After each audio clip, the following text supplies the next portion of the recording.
Parole de Dieu ce soir dans Apocalypse au chapitre 2. Content que vous soyez déplacés et on peut se terminer ensemble la journée du Seigneur. Vous savez, j'aime toute la journée du Seigneur. J'aime particulièrement finir la journée ensemble avec le peuple de Dieu. Il y a quelque chose à la réunion du samedi soir, du dimanche soir, samedi soir. Ouais, nous, on observe le sabbat. Il y a quelque chose avec le dimanche soir, j'aime l'atmosphère plus relaxe et tout ça. Puis j'aime les deux, autant le matin que le soir, mais content que vous soyez là ce soir. Et on est dans l'Apocalypse, on va lire, au chapitre 2, on va lire la lettre à l'église d'Éphèse. Et donc, c'est les 5 premiers versets. Vous savez que l'Apocalypse se divise en 3. Chapitre 1, c'est les choses qui étaient. Ça parle du passé, ça parle de quand Jean était sur l'île de Patmos, là où il y a eu cette révélation. Le chapitre 2 et 3 nous parlent, les chapitres 2 et 3 nous parlent du moment présent, de l'époque de l'Église. Et là, il y a les 7 lettres aux 7 églises. Puis bon. Et ensuite, à partir du chapitre 4, ça dit après ces choses. Chapitre 4, je ne sais pas si vous avez déjà remarqué, mais à partir du chapitre 4, il n'y a plus une référence à l'Église. Parce que je pense que justement, elle va être enlevée. Je suis convaincu que je suis pré-tribulationniste, c'est-à-dire je crois que l'Église va être enlevée. Et votre Église aussi, vous êtes supposé d'être, en tout cas, c'est ce que ça dit dans votre constitution, qu'on croit que l'enlèvement de l'Église est avant la tribulation. Et ça, c'est une des choses qui nous montre même. Avant le chapitre 4, ça parle d'Église, en fait, ça parle énormément des Églises, c'est 7 lettres aux Églises. Mais à partir du chapitre 4, c'est juste Israël. Israël revient au plan. Dieu n'a pas laissé complètement Israël, il l'a mis de côté, puis à partir du chapitre 4, on voit comment, dans tout le déroulement des événements de la tribulation, c'est Israël qui revient au centre du plan de Dieu, comme tout ça est prophétisé. On va lire les versets 1 à 5, dans cette section, du milieu, les choses présentes, et donc, c'est pour l'époque présente. Écrit à l'ange de l'église d'Éphèse. Voici ce que dit celui qui tient les 7 étoiles dans sa droite, qui marche au milieu des 7 chandeliers d'or. Je connais tes œuvres et ton travail et ta patience, et je sais que tu ne peux souffrir les méchants, et que tu as éprouvé ceux qui se disent apôtres et qui ne le sont point, et tu les as trouvés menteurs. Tu as souffert, tu as eu de la patience, tu as travaillé pour mon nom, et tu ne t'es point découragé. Mais j'ai contre toi que tu as abandonné ta première charité. Souviens-toi donc d'où tu es déchu. Repens-toi et fais tes premières œuvres, sinon je viendrai bientôt à toi, et si tu ne te repens, j'ôterai ton chandelier de sa place. On va prier. On te remercie, notre Père éternel, que tu parles à tes enfants, tu t'occupes de tes enfants, et on sait que dans ce moment béni autour de ta parole, tu as quelque chose pour chacun de nous. Merci, Saint-Esprit, que c'est toi qui applique à chacun de nos cœurs, qui enseigne chacun du cœur de tes enfants. Et on prie, Seigneur, spécialement que tu nous révèles les richesses incompréhensibles et merveilleuses de Christ, qui est notre trésor de grand prix. Qu'on s'en émerveille, qu'on se réjouisse dans ce si grand salut que nous avons, et que ça nous transforme au point où est-ce que on n'est plus pareil, qu'on ne te sert plus de la même façon, qu'on est transformé par le renouvellement de notre intelligence. Seigneur, merci que c'est ta parole qui fait ces choses par le Saint-Esprit, et que, Seigneur, tu es un Dieu extraordinaire qui fait des choses extraordinaires dans la vie de ceux qui se confient en toi par la foi. Alors c'est ce qu'on fait maintenant, Seigneur. On vient à toi pour se confier en toi. On s'attend à toi. Au nom de Jésus. Amen. Le titre de mon message, c'est une question. Avons-nous abandonné l'Évangile? Ici, ça dit, ce que j'ai contre toi, verset 4, c'est que tu as abandonné ta première charité. Mais je veux appliquer ça à l'Évangile. Une couple de fois, je vous parle d'Évangile depuis ce matin. Je veux encore parler de ça ce soir. J'ai de la suite des idées. Et donc, si on se pose la question, avons-nous abandonné l'Évangile? Là, j'espère bien que non. Ben, oui puis non. La réponse que moi je donne, c'est oui et non. Non, parce que, On n'a pas abandonné les voies de Dieu, on n'a pas abandonné la saine doctrine. J'espère que non. Okay? Même que, historiquement, on a payé un prix pour se tenir, pour rester fidèle aux Écritures et à tout ce qui va avec. Donc, dans ce sens-là, non. On n'a pas abandonné l'Évangile. Mais dans un autre sens, je crois que oui.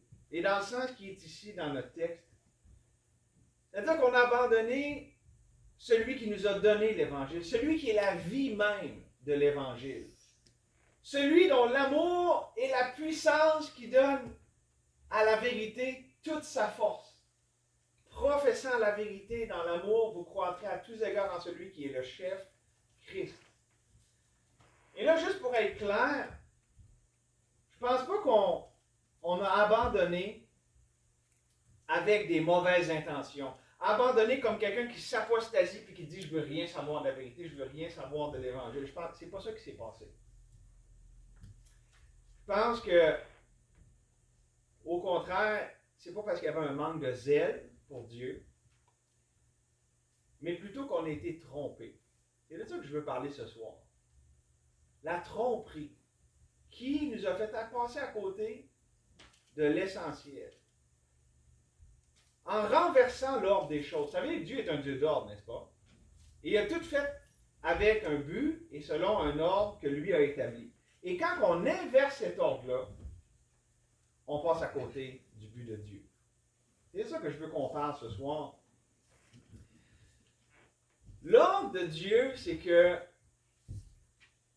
écoutez bien, vous avez déjà entendu ça, mais il a donné la loi aux pécheurs et l'Évangile aux saints. Vous dites, ouais, l'Évangile, c'est avec l'Évangile qu'on est sauvé. Oui, je vous explique. On a fait l'inverse. On a donné l'Évangile aux pécheurs et la loi aux saints. Je vous explique. Historiquement parlant, à travers toute l'histoire, Spurgeon appelait ça, puis d'autres aussi appelaient ça, blesser les pécheurs avec la loi, afin qu'ils soient guéris par la grâce. Je sais pas si vous avez déjà entendu l'expression. Whitefield prenait les mêmes genres de termes, puis d'autres comme lui. C'est-à-dire que la loi, ça nous dit dans Timothée, c'est pour les pécheurs, c'est pour les parjures, c'est pour les... C'est-à-dire que la loi nous montre qu'on a transgressé la parfaite loi de Dieu. La loi est là pour nous montrer qu'on est dans le trouble. Et c'est qui a besoin, premièrement, de ça? C'est les pécheurs. C'est ceux qui n'ont pas encore accepté Christ. C'est eux qui ont besoin d'être confrontés avec la parfaite loi de Dieu. Parce que la loi de Dieu, c'est la révélation de son caractère. Et ça montre comment que tous ont péché et sont privés de la gloire de Dieu. OK?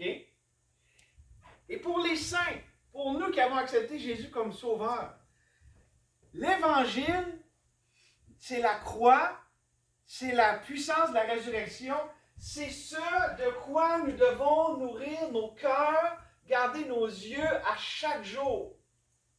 C'est-à-dire que l'Évangile, c'est la proclamation de la victoire, c'est l'accomplissement de la victoire, puis c'est le don de la victoire aux enfants de Dieu. Puis quand on a été souvent, c'est juste la porte d'entrée.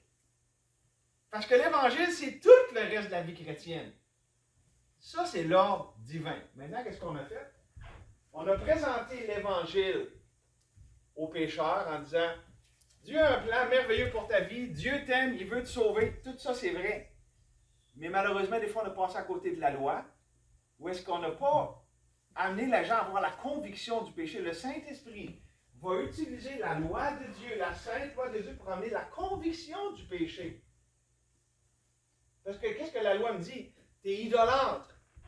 Tu es meurtrier dans ton cœur. T'es avec la haine, hein, comme Jésus l'a expliqué. Tu convoites dans ton cœur. Toutes ces choses-là, c'est la loi qui me convainc de ça. Puis qu'est-ce que la Bible nous dit? La loi est un conducteur qui nous amène à Christ. Fait que quand on a inversé l'ordre des choses de même, on a donné aux pécheurs la fin sans donner le début. Puis là, on se retourne de bord, puis on a dit aux chrétiens, aux enfants de Dieu, il faut garder la loi. Il faut honorer la loi. Puis, savez-vous quoi? C'est absolument vrai, parce que la loi est parfaite. Puis la Bible nous dit, même Paul dit dans Romains 7, « Je prends plaisir à la loi de Dieu selon l'homme intérieur. Si vous êtes ici, vous êtes un enfant de Dieu, vous aimez la loi de Dieu parce qu'elle est bonne, elle est parfaite. C'est la révélation du caractère de Dieu. Le problème, c'est que la loi, c'est un livre sans puissance. Et là où on s'est heurté, là où est-ce qu'on a abandonné, là où est-ce qu'on s'est fait tromper, c'est qu'on pensait qu'on pouvait accomplir la loi sans celui qui nous a donné la loi. Parce que si la loi conduit à Christ, un pécheur, la loi dans notre vie chrétienne doit aussi toujours nous conduire à Christ. À toutes les fois qu'on voit la loi, elle doit nous conduire à dépendre de Christ. Autrement dit, la loi, il faut en faire un bon usage. La loi, elle est bonne. Elle est parfaite. On n'est pas antinomien. Vous avez entendu ça. Il y a des gens qui disent « Ah, la loi de Dieu, c'est pas bon. On met ça par la fenêtre. » Maintenant, on tire ça par la fenêtre. Maintenant, on vit sous la grâce de Dieu. On n'a plus besoin de la loi. C'est faux. La loi, elle est bonne. Mais il faut en faire le bon usage. La loi n'est pas faite pour grandir dans le Seigneur, pour la sanctification, parce qu'elle n'a pas la puissance de le faire. La loi me montre combien j'ai besoin de Christ, combien j'ai besoin de celui qui me donne la vie, la force, la grâce pour grandir dans le Seigneur, en marchant dans toutes les voies de la loi de Dieu. Voyez-vous la différence entre les deux? Est-ce que j'ai perdu quelques-uns? Non? OK. Embarquons.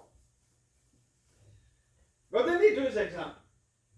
Ça va vous aider. Deux illustrations vont peut-être vous aider à comprendre ce que je veux dire là. Dans la Bible, cet ordre-là que je suis en train de vous expliquer, spécialement dans les épîtres de Paul, c'est très souvent présent. Par exemple, l'Épître aux Romains, 16 chapitres. Okay? Il y a un point tournant à partir du chapitre 12. Je dirais que beaucoup de gens ici, probablement qui connaissent ou qui sont très familiers avec Romains 12, 1 et 2.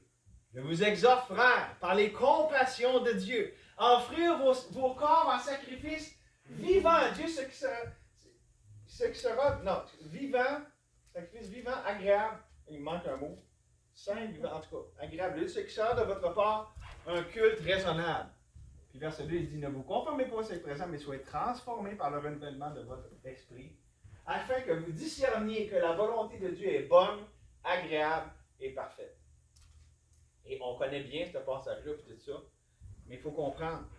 Ici, c'est le début de la partie pratique de l'Épître. À partir de là, il donne des exhortations, des choses à faire. Mais remarquez comment ça commence. Il dit, je vous exhorte, frères, par les compassions de Dieu. Savez-vous, c'est quoi? Quand il dit les compassions de Dieu, de quoi qu'il parle? Il parle de tout ce qu'il parlait avant, les 11 chapitres d'avant. Il a passé 11 chapitres à poser le fondement. Puis là, après ça, il dit, OK, là, avec tout ce que je vous viens de vous dire, là, maintenant, je vous exhorte à offrir vos corps à la lumière de ça.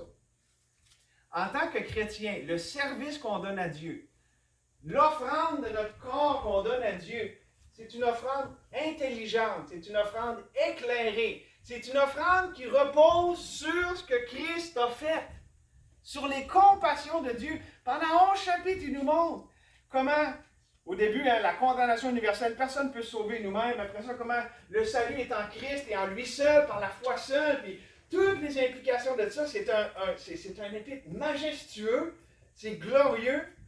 Et là, une fois qu'il a tout expliqué ça, le grand salut que nous avons en Jésus-Christ, il dit, OK, maintenant, à la lumière de ça, vous devez offrir vos corps en sacrifice vivant et agréable de Dieu. Et souvent, ce qu'on a fait, on dit, ouais, ça c'est pour les théologiens, les 11 premiers chapitres. Donne-moi du pratique. C'est quoi que j'ai besoin de faire? OK? Deuxième exemple, l'Épître aux Éphésiens. Ça, c'est encore plus, c'est distinct. Il est divisé en deux. 3 premiers chapitres. Même chose que dans Romains. Ça nous montre le grand salut que nous avons. Comment on a été bénis de toutes les bénédictions spirituelles dans les lieux célestes en Jésus-Christ. Puis là, il y a toutes les implications de ça. Les chapitres 1 et 3 sont extraordinaires pour nous expliquer le grand salut que Christ nous a procuré. Que le Père, en envoyant son Fils, puis le Saint-Esprit, c'est trinitaire. On voit tout ça dans les chapitres 1 à 3. Puis après ça, on arrive au milieu de l'Épître. Qu'est-ce que ça dit? Dans le chapitre 4, verset 1. Je vous exhorte, encore la même expression, moi le prisonnier dans le Seigneur, de marcher d'une manière digne. De quoi? De la vocation. C'est quoi la vocation? C'est tous les chapitres qui venaient avant. Donc, voyez-vous, le même pattern, il dit, hey, les chrétiens, je vous invite à obéir à Dieu, à vous offrir à Dieu, à marcher d'une manière digne de Dieu, mais pas n'importe comment, à la lumière de ce que Christ a fait. Et voici, c'est ça le plus important. C'est ça que je veux qu'on retienne. On a trop rapidement, on s'est trop garoché vite dans la conduite, ce que j'ai à faire, qu'on a passé à côté de l'adoration. Le service chrétien qui plaît à Dieu, qui glorifie Dieu, émane, est un produit de l'adoration, de ce que Dieu a fait quand ça saisit nos cœurs, la grandeur de l'œuvre de Christ, la grandeur de son amour pour nous, ses saints, puis pour toutes les choses qui sont en lui. Quand on est saisi de ça, mes amis, ça donne un service extraordinaire. Mais si je me garoche juste dans le service, ça donne un service froid, sec, qui porte peu de fruits. Pourquoi? Parce qu'on passe à côté de l'essentiel. Ça, c'est pas quelque chose, c'est quelqu'un. On apprend à tout faire les choses de Dieu, mais sans dépendre de Dieu. On apprend à faire tout ce que Dieu dit, mais sans passer du temps avec celui qui nous dit de le faire. Ce que j'ai contre toi, c'est que tu as abandonné ta première charité. C'est ça qui nous dénonce ici. Et c'est ça qui nous est arrivé. On s'est fait tromper. Comme les Galates, ça dit, ô Galates dépourvus de sens. Qui vous a fasciné? Qui vous a captivé? Pour que, ayant commencé par la foi, vous terminiez par les œuvres. C'est-à-dire que l'hérésie qu'il y avait à Galate, dans les églises de Galatie, c'est que ils avaient compris le salut en Jésus-Christ. Ils avaient accepté Jésus comme leur sauveur personnel. Mais il y a des gens qui étaient arrivés et avaient commencé à dire, OK, mais vraiment pour plaire à Dieu, là, faut que tu fasses ça, faut que tu fasses ça, faut que tu fasses ça. Puis tout est devenu centré sur l'homme. Sur ce que moi je fais et non, écoutez bien, sur ce que Christ a fait. Le centre de la vie chrétienne, c'est Jésus-Christ. C'est ce que lui a fait. Tout doit découler de ça. La vie chrétienne, c'est pas le mieux que moi je suis capable de faire. La vie chrétienne, c'est le mieux que Dieu a fait puis que j'agis en réponse à ça. OK? Bon, je vais développer un peu plus, mais ça, c'était juste en introduction. Et en passant, c'est pas nécessairement c'est pas une tromperie pour les lots de ce monde ou ceux qui veulent rien savoir. C'est une tromperie spécialement pour ceux qui sont dédiés, qui sont solides, qui viennent le dimanche soir. C'est là beaucoup la tromperie parce que c'est ceux qui aiment le Seigneur et qui veulent leur donner le mieux. Mais il y a juste un inversement qui fait qu'on passe à côté de l'essentiel. Je vais vous donner deux façons subtiles par lesquelles ça arrive, par lesquelles on peut tomber dans cette tromperie. Voulez-vous regarder ça avec moi ce soir? On commence dans Hébreux 8. Hébreux 8. Ouf, vous avez dit oui. Ouais, sinon ça aurait été un service plutôt court.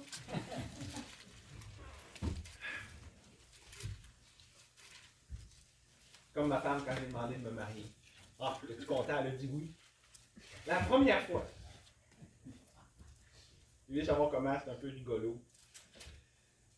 Mais là, c'est pas le temps de parler de ça. Vous m'entendrez après. Hébreux chapitre 8. La première façon subtile par laquelle on a abandonné l'Évangile, c'est que nous avons sous-estimé la nouvelle alliance. Nous avons sous-estimé la nouvelle alliance. Regardez à partir du verset 6. Vous êtes là dans Hébreux 8, regardez au verset 6. Mais maintenant, Christ a obtenu un ministère d'autant plus excellent qu'il est médiateur d'une alliance plus excellente et qui a été établie sur de meilleures promesses. En effet, si la première alliance avait été sans défaut, il n'y aurait pas eu lieu d'en établir une seconde. Car en leur adressant des reproches, Dieu dit aux Juifs, « Voici les jours viendront, dit le Seigneur, où je traiterai une alliance nouvelle avec la maison d'Israël et avec la maison de Juda. Non une alliance comme celle que je fis avec leur père, le jour où les prenant par la main je les tirai du pays d'Égypte, car ils n'ont pas persévéré dans mon alliance, et je les ai abandonnés, dit le Seigneur. Et voici l'alliance que je traiterai avec la maison d'Israël après ces jours-là, dit le Seigneur. Je mettrai mes lois dans leur esprit, et je leur écrirai sur leur cœur. Je serai leur Dieu, ils seront mon peuple. Juste, voyez-vous, la loi est bonne, est tellement bonne que Dieu l'a même écrit sur notre cœur, mais il faut en faire un bon usage. On continue, verset 11. Et aucun n'enseignera plus son prochain, ni son frère, en disant, connais le Seigneur, parce que tous me connaîtront, depuis le plus petit d'entre eux jusqu'au plus grand. Parce que je serai apaisé à l'égard de leur injustice, et que je ne me souviendrai plus de leurs péchés, ni de leurs iniquités. En parlant d'une alliance nouvelle, il déclare ancienne la première, et ce qui est devenu ancien a vieilli, et près de disparaître. Donc, de quoi ça nous parle ici? Ça nous dit même que c'est en adressant un reproche qui parle de l'ancienne alliance. C'était quoi le problème avec l'ancienne alliance? Est-ce qu'elle n'était pas bonne? C'est pas Dieu qui l'a donné, n'est-ce pas? Même ça a été donné au mont Sinaï avec la gloire de Dieu, puis tout ça. Puis... Le problème, c'est pas avec l'alliance, ni avec celui qui l'a donné. Le problème, c'est avec ceux qui étaient supposés de la garder. C'est avec nous. Et pour être bien clair, cette première alliance était vouée à l'échec. Puis Dieu le savait en passant. Puis c'est pour ça qu'il nous l'a donné. Pourquoi? Parce que elle était donnée pour que nous nous attendions, pour que nous espérions une meilleure alliance avec un meilleur médiateur. C'était tout ça le point de la première alliance, c'était de nous préparer à la deuxième. Je vous explique. L'ancienne alliance, celle du Sinaï, l'alliance de la loi, était caractérisée par beaucoup de sacrifices imparfaits. Les animaux qui étaient offerts. OK? C'était caractérisé par ça, n'est-ce pas? Puis même s'il y avait une valeur, où est-ce que c'était en attendant, c'était au temps de la patience de Dieu, c'était en attendant le sacrifice ultime, ces péchés-là ne pouvaient pas effacer le péché. C'était un enseignement pour nous montrer qu'un jour Dieu allait envoyer l'agneau de Dieu qui ôte le péché du monde. N'est-ce pas? Ça, c'était l'ancienne alliance. OK? Et en fait, elle était là pour nous rappeler constamment notre péché. Ah, tu as péché, tu as besoin de sacrifice.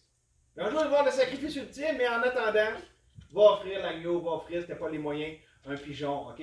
C'était ça le but de la première alliance, nous rappeler la présence de notre péché dans notre vie.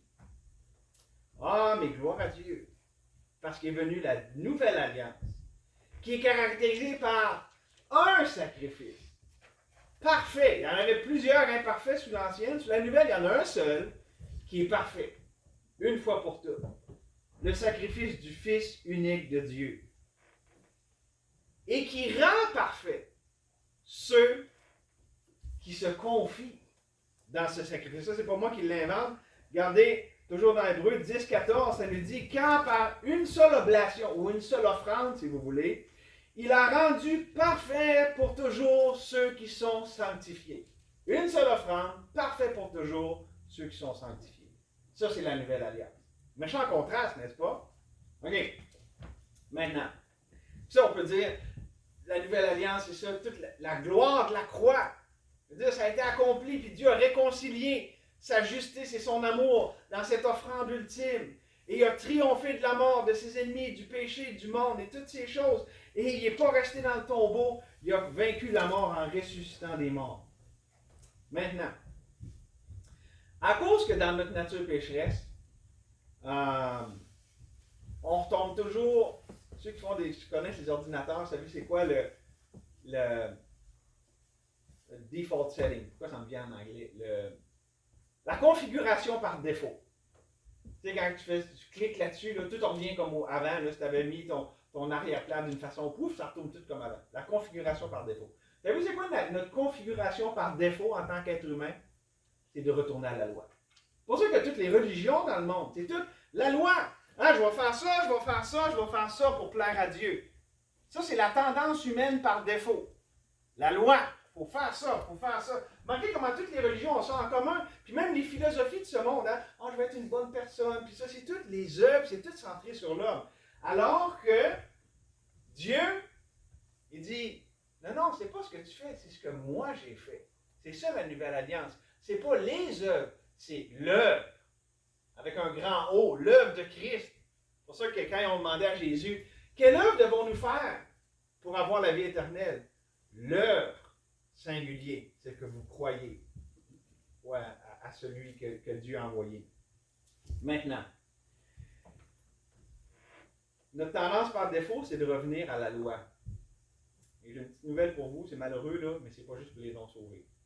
En tant que sauvés, qui connaissons la grâce de Dieu, qui avons été sauvés en nous confiant dans l'œuvre de Christ et de Christ seul, à cause de notre nature pécheresse, dans notre vie chrétienne, on a tendance, nous aussi, à revenir sous la loi. On sous-estime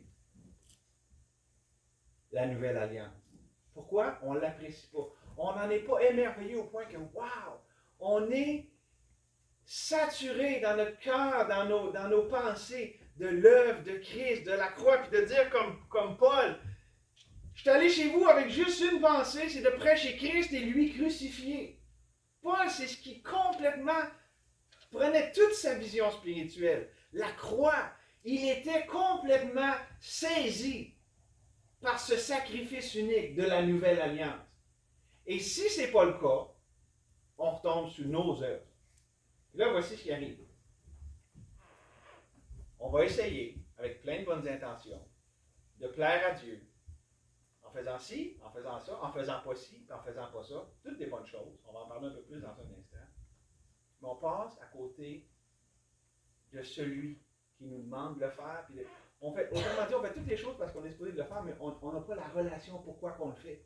Comme si dans un mariage, on devrait tout faire ce qu'on fait, mais on ne passe pas de temps à se parler, à s'écouter, à s'aimer. On fait tout ce qu'on devrait, mais on passe à côté de la raison pour laquelle même on est marié, c'est hey, on est un couple, puis Dieu nous donne des enfants, puis c'est l'amour, puis on se réjouit ensemble. On peut tomber dans ce piège-là dans notre vie chrétienne. Maintenant, on va vous donner un exemple de ça.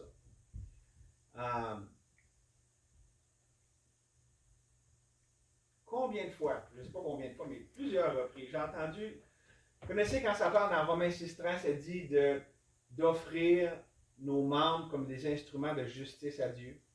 Un beau verset, ça prêche, hein? Hey, offrez vos membres comme un instrument de justice à Dieu. Ou tantôt on parlait d'offrir nos corps en sacrifice vivant, saint et agréable à Dieu. Okay? J'ai entendu ça des fois, ce que c'était prêché, comme dans une bulle. Okay? Offrez vos corps. Puis ça passe à côté de l'essentiel. Pourquoi? Je vous explique. Je vous dis, ça peut juste être, voici, il faut que tu fasses ça. Est-ce que c'est quelque chose de bon? Est-ce que c'est quelque chose de biblique? Absolument. OK? Mais juste pris comme ça, tout seul, il manque quelque chose. Il manque quelqu'un. Parce que quand on regarde en Romains, au chapitre 6, tout ce qui précède est important. Le problème, c'est que si tu es juste allé, tu as passé en jet 747 au-dessus des versets 1 à 12, puis que tu atterris au verset 13, tu as manqué l'essentiel. Parce que toute l'idée de Romains 6, ça commence en disant, ne savez-vous pas que vous qui êtes morts avec Christ, vous êtes morts au péché? Savez-vous ça? Hey, vous êtes morts au péché puis vivants pour Dieu. Vous devez savoir ça, mes amis chrétiens. Puis là, il l'explique. Parce que quand Christ est mort, on est mort avec lui. Puis maintenant qu'il est ressuscité, nous vivons avec lui pour marcher en nouveauté de vie. OK? Il explique ça, puis après ça, il dit, OK, maintenant que vous savez ça, considérez-le comme étant un fait. Il dit, considérez-vous, verset 11, comme mort au péché et vivant pour Dieu. Ça, là, c'est l'assentiment de la foi. Ça, ces choses-là doivent être imprimées dans mon cœur. C'est ce que je crois, c'est ma vision. Je suis mort au péché et vivant pour Dieu. Et maintenant, à cause de ça, là, j'offre mes membres comme des instruments de justice et non pas d'iniquité. C'est à cause de ce que Christ a fait. Le point de départ, c'est Christ. La tromperie, c'est d'avoir fait une chrétienté centrée sur l'homme et non pas centrée sur Christ. C'est ça la tromperie. Puis c'est pas parce que c'est des mauvaises choses. On peut faire beaucoup de choses, mais avec le mauvais focus. Comprenez-vous? C'est toutes les bonnes choses de la loi de Dieu qui est bonne. Mais Christ est le centre. C'est tout à cause de lui, puis on répond à lui. Puis voici ce que ça donne comme problème spirituel, puis c'est grave. Lorsque je tombe dans ce pattern-là, OK, moi je suis un chrétien, puis hey, j'ai toutes ces bonnes choses-là que je dois faire, puis tout ça. Puis je prends l'initiative, je le fais. Puis quand je passe à côté de ce que je viens de vous dire, de répondre à ce que Dieu a fait, le problème, c'est que ça me place moi dans la position d'un initiateur et ça place Dieu dans la position de me répondre. Alors que c'est l'inverse qui doit arriver. Pourquoi? Parce que Christ a tout fait, Christ a tout accompli. Puis si on est ici et on est sauvé, c'est parce que Christ nous a aimés. Le premier, on l'a vu ce matin, il a tout accompli. Lorsqu'on était encore pécheurs, Christ est mort pour nous, n'est-ce pas? C'est lui qui est venu dans le monde. Il n'a pas attendu qu'on le mérite et qu'on le cherche. Non. Dieu, dans son amour, est venu puis il est mort sur la croix pour nous. Puis qu'est-ce qu'on a fait? C'est quoi le salut? On a répondu à ça, n'est-ce pas? On a vu la croix, on a vu qu'on en avait besoin, puis par la foi, on a dit, hey, c'est pour moi ça, j'en ai besoin. Mais de la même manière, donc on est sauvé par la grâce au moyen de la foi, n'est-ce pas? Et dans Colossiens chapitre 2, verset 6, elle dit, comme vous avez reçu le Seigneur Jésus, marchez ainsi en lui. C'est-à-dire, j'ai reçu le Seigneur en répondant à ce que lui a fait. Bien, de la même manière, ma marche chrétienne, ça doit être caractérisé par le fait que je réponds à ce que lui a fait. Puis pourquoi c'est important? Parce que Dieu veut toujours être premier en toutes choses. On a vu ça ce matin, n'est-ce pas? Il va avoir la prééminence. Nous sommes faits pour répondre à Dieu, pas pour que Dieu réponde à nous. Si je mets la loi et dis, hey Dieu, puis j'ai déjà vu des chrétiens qui sont devenus amers avec ça. Dieu, j'ai fait ça, j'ai fait ça, j'ai fait ça, puis hey, j'ai pas fait ça, j'ai pas fait ça, puis pourquoi tu me bénis pas, pourquoi ça marche pas? Ça, c'est quelqu'un qui s'est placé en position d'initiateur puis qui s'attend que Dieu réponde. Un peu comme Job, c'est à peu près ça qui arrivait. Dieu, as-tu vu tout ce que j'ai fait? Hey, je t'aime, puis je me suis éloigné du mal, tout ça, puis qu'est-ce que Dieu a répondu? Job, j'ai le droit de faire ce que je veux. C'est toi qui es supposé de me répondre. C'est pas moi qui est supposé de répondre à toi. Ça, c'est fondamental. Maintenant,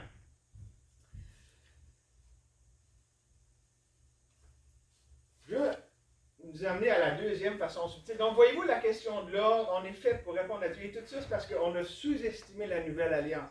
La nouvelle alliance, c'est Dieu qui a pris en main le problème dans lequel on s'était mis.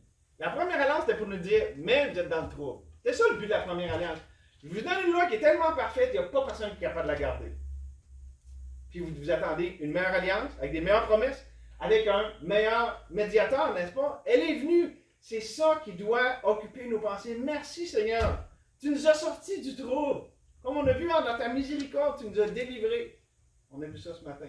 Maintenant, la deuxième chose, la deuxième façon subtile par laquelle on a abandonné l'Évangile, nous avons sous-évalué, non, je n'ai pas évalué, mais sous-valorisé notre identité en Christ. Vous êtes dans Hébreu, on va aller dans Éphésiens. On a lu ce matin, dans Éphésiens, on va lire le même passage en partie.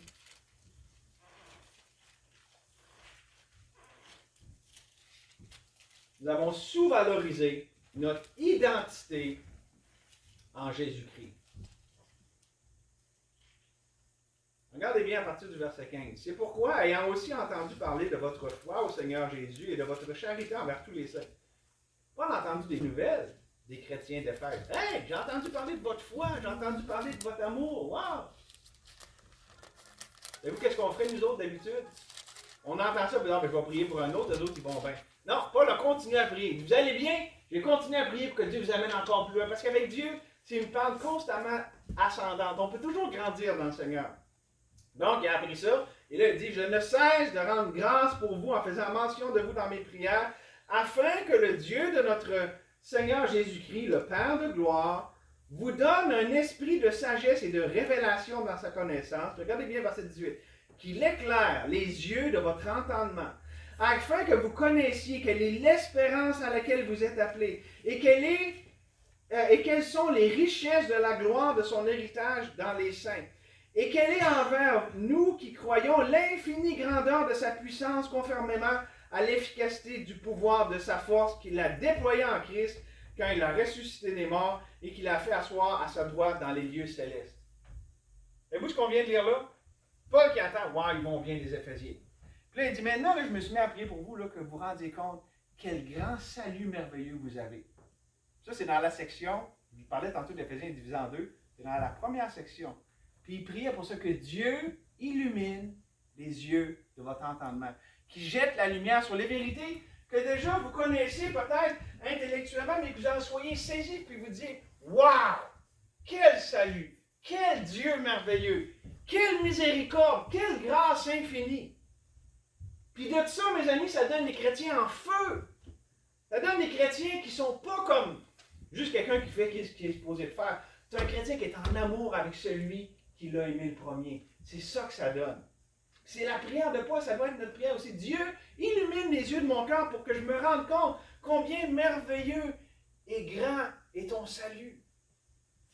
Mes amis, ça change beaucoup de choses dans une vie chrétienne, ça. Il y a la différence entre un chrétien qui fait juste ce qu'il est supposé de faire et quelqu'un qui les fait parce qu'il est passionné pour son Dieu. Il répond à Dieu, à ce que Dieu, dans sa grâce, a fait dans sa vie. Maintenant, Paul priait pour qu'il se rende compte de ce qu'il avait déjà. C'est ça qu'il a dit. Hein? Il avait dit, je prie pour que vous puissiez avoir cette puissance. Non, vous priez pour que Dieu vous ouvre les yeux sur ce que vous avez déjà. Et savez-vous quoi? C'est un grand problème que nous avons. C'est-à-dire, si je n'apprécie pas ce que je suis en Jésus-Christ, ce que Christ a fait de moi, vous irez voir dans la Bible, hein, ce que nous sommes, les deux petits mots, en Christ, en Jésus-Christ. C'est incroyable tout ce qu'on voit qu'il y a là-dedans. En Jésus-Christ, on est accepté, on est aimé, on est délivré. Il y a une liste, moi j'ai une feuille, il y a une liste à peu près 30 choses de ce que nous sommes en Jésus-Christ. C'est toutes des choses extraordinaires. Paul a dit, je veux que Dieu vous ouvre les yeux sur ces réalités-là. C'est toutes des choses qui sont dans la parole de Dieu. Puis qu'on doit, que Dieu doit illuminer à nos cœurs. Et si je ne trouve pas mon identité en Jésus-Christ, si je sous-valorise mon identité en Christ, je vais essayer de la trouver ailleurs. Par exemple, je vais essayer de trouver mon identité dans ce que je fais. Et ça, on entend ça. Ah, nous, à notre église, on est gens d'église, on fait ça, puis on fait ça, puis hey, on fait pas ça, puis on fait pas ça. Savez-vous quoi? Ça peut tout être des choses bibliques, selon la parole, puis que c'est bien de faire ou de ne pas faire. Ça veut dire la Bible, la grâce, elle nous enseigne à faire certaines choses, puis à ne pas faire d'autres choses. OK? C'est toutes des bonnes choses. Mais le problème, c'est que c'est pas ça notre identité. C'est pas ce que je fais, mon identité, c'est ce que Christ a fait pour moi. Comment qu'on s'appelle? On s'appelle chrétien. Notre identité, on ne s'appelle pas des loyens. Notre identité ne vient pas de la loi, puis dans ce que moi je fais aussi bon. On s'entend là, tout le monde. La loi est bonne, elle est parfaite. Mais c'est pas ça mon identité. Mon identité, je suis chrétien. Si je suis ce que je suis, c'est parce que Christ m'a sauvé, c'est parce que Christ m'a blanchi, c'est parce qu'il m'a placé en lui et que maintenant je suis une nouvelle créature. C'est ça mon identité. Et c'est ça que, ici on vient de lire, que Paul prie que les Éphésiens se rendent compte tout ce qu'ils sont en Jésus-Christ. Mes amis, cette semaine, je vous donne ce devoir-là. Allez, prenez, par exemple, juste le chapitre 1 d'Éphésiens. Mais vous pourrez continuer après, là. Puis regardez là-dedans, quand ça parle de en Christ, en Jésus-Christ. Puis vous pouvez aller voir dans d'autres places dans la Bible. Jean 15, ça en parle aussi. Vous êtes le cep, OK? Puis, je suis le cep, vous êtes les serments. L'idée, demandez à Dieu de vous montrer tout ce que vous êtes en Jésus-Christ. Si vous voulez continuer votre étude, dans les épîtres de Paul, ça regorge partout. Et avec toute cette expression-là, en lui. Là, vous allez voir, tout ce que vous êtes en lui, c'est extraordinaire. Pardonné, lavé, accepté dans le bien-aimé. Puis ça continue, c'est incroyable. Triomphant, plus que vainqueur. C'est toutes des choses juste du bon. OK? Et c'est ça mon identité. Mon identité, c'est pas ce que j'ai fait ou ce que j'ai pas réussi à faire. Mon identité, c'est pas non plus que moi je suis un pécheur avec ce passé-là, puis j'ai fait ci. Non, si vous êtes un chrétien, vous êtes une nouvelle créature, c'est plus ça votre identité. Rahab, là, son identité, c'était plus une prostituée. C'était une enfant de Dieu. Si vous avez un passé difficile ou un passé d'une façon ou d'une autre, c'est pas ça votre identité, c'est ce que Christ a fait avec vous à la croix du Calvaire. C'est ça qui vous identifie. Je suis maintenant un chrétien. C'est comme ça qu'il était identifié dans le livre des Actes. Ah, eux autres, on va les appeler chrétiens. Parce que, mon ami, il y a Jésus-Christ partout dans leur vie. C'était leur identité. Ils étaient connus pour ça. Maintenant, j'ai parlé ce matin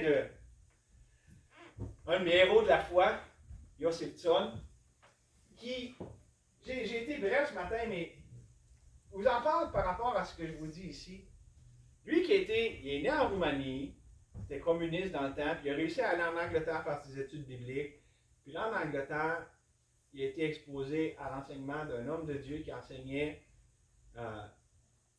beaucoup de choses, mais il y a deux grandes vérités qui ont vraiment saisi son cœur sur ce qu'on parle là, sur ce qu'on est en Jésus-Christ. Premièrement, l'absolue souveraineté de Dieu sur toutes choses. Dieu est au contrôle. On en parlait ce matin. Le virus est arrivé, Dieu dit, ah non, il va falloir que je passe au plan B, je n'avais pas prévu ça, moi, cette pandémie-là. Non, Dieu n'a pas été surpris. Dieu il sait ce qui arrive, il sait quoi faire. Dieu est souverain. Okay? Première chose.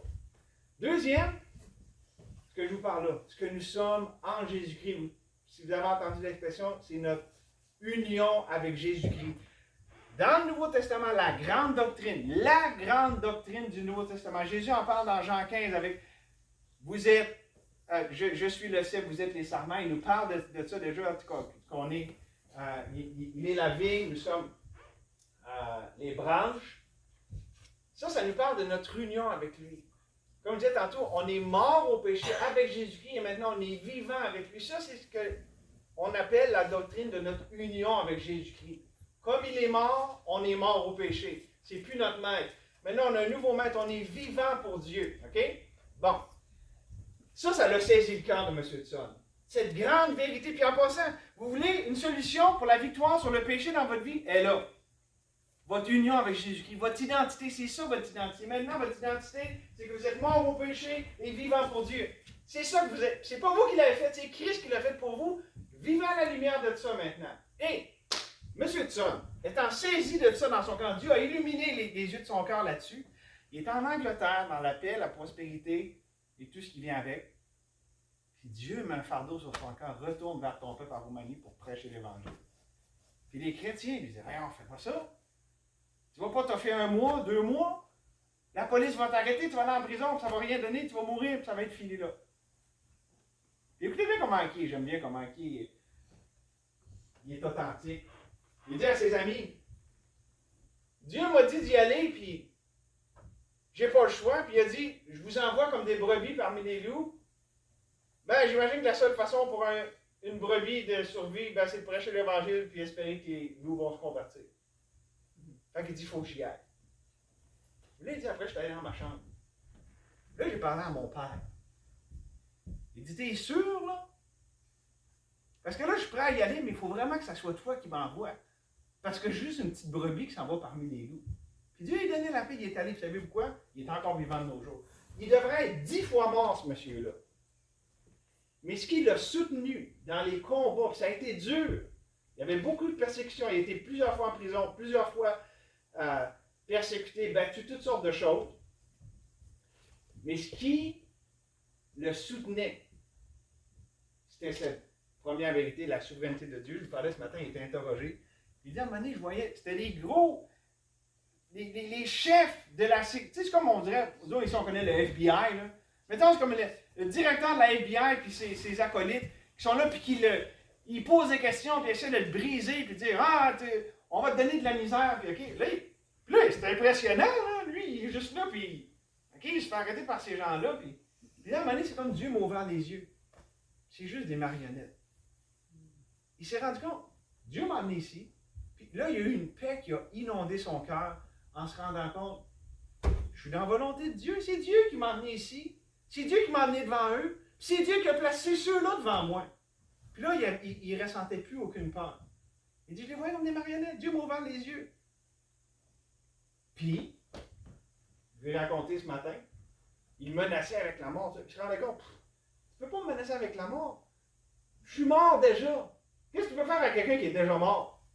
Tu ne peux pas le tuer une deuxième fois. Il était déjà mort avec Christ. Puis il était vivant. Lui, il ne pouvait pas y enlever ce que Dieu avait fait, ce que Dieu avait donné. Il pouvait tuer son corps, mais il ne pouvait pas tuer son âme. Son espérance éternelle. Il savait, il dit, vous me menacez avec mon espérance bénie que je sais, je vais aller voir mon sauveur. Voyez-vous comment ces vérités-là qui saisissaient son cœur, c'était la clé de sa victoire. Ce gars-là aurait pu être mort de peur. Puis c'est pour ça que je pense dans le temps dans lequel nous sommes, C'est pas le temps pour l'Église de Jésus-Christ d'avoir peur, mais de saisir ce que nous sommes en lui. Et de se rendre compte. On a tout pleinement en lui. Et on n'a rien à craindre. Jésus a dit, craignez pas ceux qui peuvent vous faire du mal à votre corps. Pourquoi qu'on craindrait? Si Dieu est souverain, on peut y faire confiance. On n'est pas insensé, on ne fait pas exprès pour courir après le trouble, mais on n'est pas paralysé et dirigé par la peur. La peur, ce n'est pas notre maître, c'est Christ notre maître.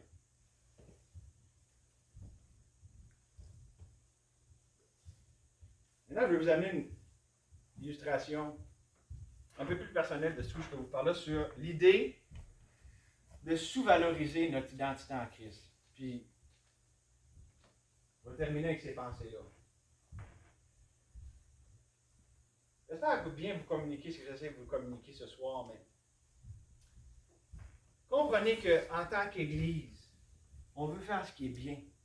On veut être le genre d'Église qui prêche fidèlement la parole de Dieu, qui ne fait pas de compromis avec le monde, qui évangélise, qui a la bonne sorte de musique, d'adoration, toutes sortes de choses de même. Des choses qui sont bonnes en tant que telles. Mais écoutez bien ce que je vais vous dire ce soir. Ces choses-là sont bonnes, mais ne sont pas bonnes pour déterminer notre identité. C'est là le piège qu'on est tombé. On a dit à cause de ce que je fais, ou ce que je ne fais pas, ça fait de moi quelque chose. Savez-vous, ce qui fait de moi un bon chrétien, ce n'est pas ce que je fais ou ce que je ne fais pas. C'est ce que Christ a fait. Puis c'est comment je le laisse faire dans ma vie. Ce qui fait un bon chrétien, une bonne chrétienne, c'est la vie de Christ dans ce chrétien-là, cette chrétienne-là. C'est ça. C'est la seule chose qui est bonne aux yeux de Dieu dans notre vie. Parce qu'en nous, il n'y a rien de bon. Hein, c'est ce qu'il dit. Je sais qu'en moi, dans ma chair, il n'y a rien de bon. Mais Christ, tout ce qu'il lui fait, ça c'est bon. Et je vous donne l'illustration de ce qui est arrivé, moi personnellement, en 2007. Vous savez, on a commencé l'Église à Saint-Augustin en 2007. Et j'avais ce désir-là de commencer la bonne sorte d'église, d'avoir une bonne sorte d'église. Et est-ce que c'est bien? Absolument. Puis, j'étais même redevable. Il y a des gens comme vous, des églises comme vous autres, qui nous ont envoyés en disant, on vous soutient, on vous aime, on prie pour vous, puis savez-vous quoi? Ils s'attendent à ce qu'on commence la bonne sorte d'église. Mais je suis tombé dans un piège avec ça. Avec des bonnes intentions pour faire une bonne chose. Comme ça, je vous dis, là, ce soir, je parle à des bons chrétiens qui ont des bonnes intentions et qui veulent donner leur meilleur au Seigneur. Mais voici le piège. J'ai voulu trouver mon identité là-dedans. Ça m'a rendu misérable. Pourquoi? Parce que là, j'étais rendu à vouloir plaire aux hommes, et non pas à Dieu. Ah, il faut que j'aille à la bonne sorte d'église. J'ai passé à côté de celui pour qui je bâtissais une église. Comprenez-vous? J'ai fait de quelque chose qui est un moyen, j'en ai fait une fin.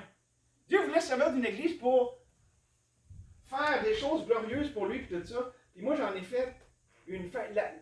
Le problème, c'est que j'avais pas les yeux à la bonne place. J'avais pas le bon but. Je vous donne un peu ce que j'aurais pu amener au Seigneur avec tout ça. Seigneur, c'est toi qu'il faut qu'il bâtisse la bonne sorte d'église. C'est toi qui sais comment. C'est toi qui veux. Et moi, en tant que ton instrument, il faut que j'entende ta voix. Il faut, Seigneur, que j'entende ta voix et que je te laisse faire comment tu veux faire ça. Donc, je m'attends à toi. Je dépends de toi. Pour non seulement que tu me guides, mais lorsque tu me donnes ta direction, que tu me donnes la capacité de le faire. Deux choses très importantes. On a besoin de la direction de Dieu et de sa capacité, parce que les deux, ça va ensemble. Vous savez pourquoi? Il y a une grande liberté. Là. Parce que depuis que j'ai compris ça, vous savez pourquoi? Je me suis rendu compte que je suis libre d'être faible, parce que c'est là que Christ est fort. Je suis libre de me tromper, parce que c'est lui qui me corrige. C'est lui qui me reprend parce qu'il m'aime. Je suis libre d'avoir des manquements, puis il manque des bouts à mon puzzle, à mon casse-tête. Je suis libre de ça parce que je suis complet en lui. Voyez-vous? Je suis libre d'avoir ces manquements en moi parce que c'est pas ça mon identité.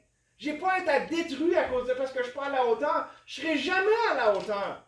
Mais je suis libéré de ça parce que c'est pas là que je veux trouver mon identité, mon approbation. Puis je la trouve en Christ. Que c'est toujours bon. Même si je suis faible, lui est fort. Même si je suis pas sage, lui il l'est. C'est lui ma sagesse. Comprenez-vous comment il y a une liberté là-dedans? Puis là où je vous dis qu'on a passé à côté de l'Évangile, je pense que une chose qu'il démontre, c'est qu'on a peur d'être vrai. Puis de dire là où on est faible, là où on manque de sagesse, là où on tombe à court. Pourquoi? Parce que notre identité, on la trouve dans ce qu'on fait ou dans ce qu'on ne fait pas. Si vraiment Christ est notre identité, c'est pas qu'on va aller confesser nos péchés d'une façon insensée, tout ça, mais ça ne nous dérange pas de l'admettre qu'on ne l'a pas tout le temps, puis qu'on a de la misère. Pourquoi? Parce que c'est pas ça mon identité. J'espère que c'est Saint-Esprit, heureusement, c'est lui qui enseigne. Mais j'espère avoir communiqué ce que le Seigneur voulait communiquer ce soir. Puis c'est là que je veux finir. Mes amis, quand on comprend ce qu'on est en Jésus-Christ, quand on comprend cette nouvelle alliance, la première qui était vouée à l'échec, la deuxième qui est parfaite, qui n'est que réussite, qui n'est que victoire, comment tout ça c'est notre identité en Jésus-Christ. Mes amis, il y a une grande liberté, là. La liberté d'aimer, la liberté de marcher avec Dieu, la liberté qui est la seule vraie liberté. Pensez à ça. Le devoir que je vous ai donné, lisez Éphésiens. Spécialement 1, 2, 3. Vous allez voir après ça, 3, 4, 5, 4, 5, 6. C'est plus pareil.